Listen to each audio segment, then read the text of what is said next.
ಸುಬ್ರಹ್ಮಣ್ಯ ಗ್ರಾಮ ಪಂಚಾಯತ್ ಮಟ್ಟದ ಕೋವಿಡ್-19 ಮುಂಜಾಗ್ರತಾ ಸಭೆ ಇಂದು ಸುಬ್ರಹ್ಮಣ್ಯ ಗ್ರಾಮ ಪಂಚಾಯತ್ ಸಭಾಂಗಣದಲ್ಲಿ ನಡೆಯಿತು.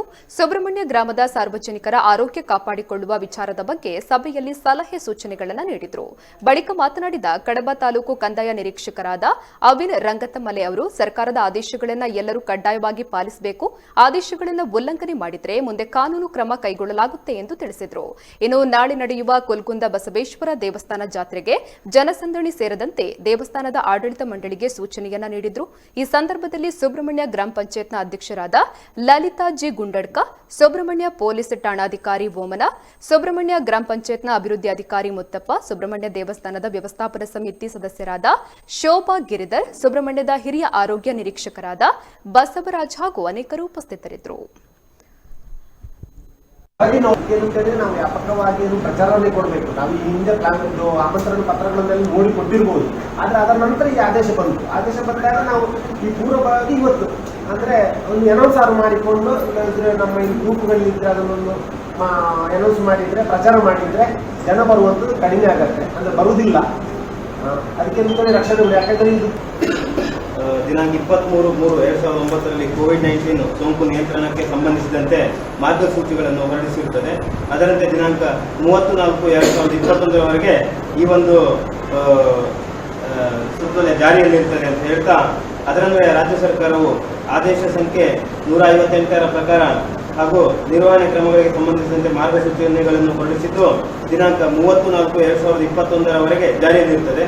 ರಾಜ್ಯ ಸರ್ಕಾರದ ಆರೋಗ್ಯ ಮತ್ತು ಕುಟುಂಬ ಕಲ್ಯಾಣ ಇಲಾಖೆಯು ಪ್ರತ್ಯೇಕವಾಗಿ ಅವರೊಂದು ಸಪರೇಟ್ ಸುತ್ತೋಲೆಯನ್ನು ಹೊರಡಿಸಿದ್ದು, ಪ್ರಸ್ತುತ ರಾಜ್ಯದಲ್ಲಿ ಕೋವಿಡ್-19 ಹರಡುವಿಕೆ ಉಲ್ಬಣವಾಗುತ್ತಿದ್ದು ಅದರ ಒಂದು ನಿಯಂತ್ರಣ ಕಾರ್ಯ ಅತ್ಯವಶ್ಯಕವಾಗಿದ್ದು, ಸರ್ಕಾರವು ಮುಖ್ಯವಾಗಿ ಕೆಲವಿಷ್ಟು ಸಭೆ ಸಮಾರಂಭಗಳಿಗೆ ಇಷ್ಟಿಷ್ಟೇ ಜನ ಸೇರಬೇಕು ಅಂತ ಒಂದು ಆದೇಶವನ್ನು ಹೊರಡಿಸಿದೆ.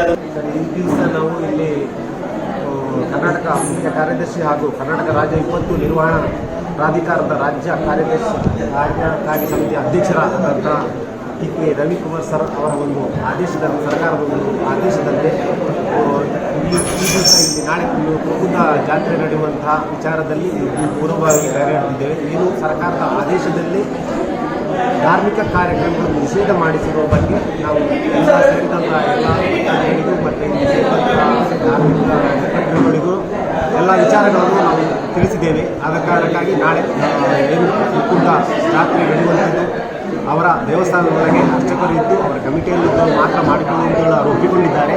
ಯಾವುದೇ ಭಕ್ತಾದಿಗಳಿಗೆ, ಸಾರ್ವಜನಿಕರಿಗೆ ದೇವಸ್ಥಾನದ ಒಳಗಡೆ ಹೋಗುವಂಥದ್ದು, ಸೇರುವಂಥದ್ದು ಅವಕಾಶ ಇರುವುದಿಲ್ಲ ಅಂತ ಹೇಳಿದ ಕಾರಣ ಒಪ್ಪಿಕೊಂಡಿದ್ದಾರೆ. ಈ ಬಗ್ಗೆ ನಾವು ಗ್ರಾಮ ಪಂಚಾಯತಿಗೂ ಕೂಡ ವ್ಯಾಪಕವಾಗಿ ಪ್ರಚಾರಪಡಿಸಿ ಇವತ್ತು ಈ ದಿನ ಏನು ಮೈಕ್ ಅನೌನ್ಸ್ ಮುಖಾಂತರದಲ್ಲಿ ಈ ಜಾತ್ರೆಗೆ ನಿಷೇಧವಿದೆ, ಹಾಗಾಗಿ ಭಕ್ತಾದಿಗಳು ಸೇರುವುದು ಬೇಡ ಅಂತ ಹೇಳುವಂಥದ್ದನ್ನು ಕೂಡ ನಾವು ತಿಳಿಸಿದ್ದೇವೆ. ಆ ಪ್ರಕಾರವಾಗಿ ಅವರ ಕಮಿಟಿಯ ಅಧ್ಯಕ್ಷರು ಮತ್ತು ಸಮಿತಿಯವರು ಕೂಡ ಒಪ್ಪಿಕೊಂಡಿದ್ದಾರೆ.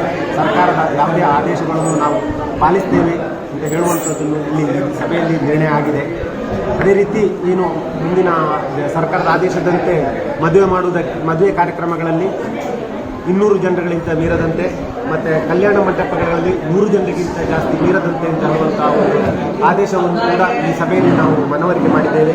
ಅದೇ ಜನ್ಮದಿನಾಚರಣೆಗಳಲ್ಲಿ ಕೂಡ ಹಾಗೆ ಸಭಾ ಹಾಲ್ನ ಒಳಗಡೆಯಲ್ಲಿ 20-25 ಜನ, ಓಪನ್ ಹಾಲಲ್ಲಿ 50 ಜನ, ಅದಕ್ಕಿಂತ ಜಾಸ್ತಿ ಮೀರದಂತೆ ಅಂತ ಹೇಳುವಂಥ ಒಂದು ಆದೇಶವನ್ನು ಕೂಡ ಪಾಲಿಸಬೇಕು. ಅದೇ ರೀತಿ ಇದು ಶವ ಸಂಸ್ಕಾರದಲ್ಲಿ ಕೂಡ ಹಾಗೆ ತೆರೆದ ಪ್ರದೇಶದಲ್ಲಿ 50 ಜನ ಮತ್ತು ಹಾಲ್ಗಳಲ್ಲಿ ಮಾಡೋದಾದ್ರೆ 25 ಜನ ಮತ್ತು ಅಂತ್ಯಕ್ರಿಯೆಗಳಲ್ಲಿ ಕೂಡ 25 ಜನಕ್ಕೆ ಮೀರದಂತೆ ಮಾಡುವಂಥ ಒಂದು ಸರ್ಕಾರದ ಆದೇಶ ಏನಿದೆ ಅದನ್ನು ಎಲ್ಲ ಜನರಿಗೂ ನಾವು ಇವತ್ತು ಸೇರಿದಂಥ ಎಲ್ಲರಿಗೂ ಕೂಡ ನಾವು ಇವತ್ತು ಮನದಟ್ಟು ಮಾಡಿದ್ದೇವೆ. ಅದನ್ನು ಎಲ್ಲರಿಗೂ ಕೂಡ ಮನದಟ್ಟಾಗಿದೆ ಅಂತ ಹೇಳುವಂಥದ್ದು ಕೂಡ ಈ ಸಮಯದಲ್ಲಿ ನಾನು ವ್ಯಕ್ತಪಡಿಸಿದ್ದೇನೆ. ಅಲ್ಲೇ ಧಾರ್ಮಿಕ ಕಾರ್ಯಕ್ರಮಗಳು ಈ ಗ್ರಾಮ ಪಂಚಾಯತ್ ವ್ಯಾಪ್ತಿಯಲ್ಲಿ ನಮ್ಮ ತಾಲೂಕಿನಲ್ಲಿ ಮಾಡಬಾರ್ದು ಅಂತ ಹೇಳುವಂಥ ಸರ್ಕಾರದ ಆದೇಶ ಇದೆ. ಅದನ್ನೆಲ್ಲರೂ ಪಾಲಿಸಬೇಕು.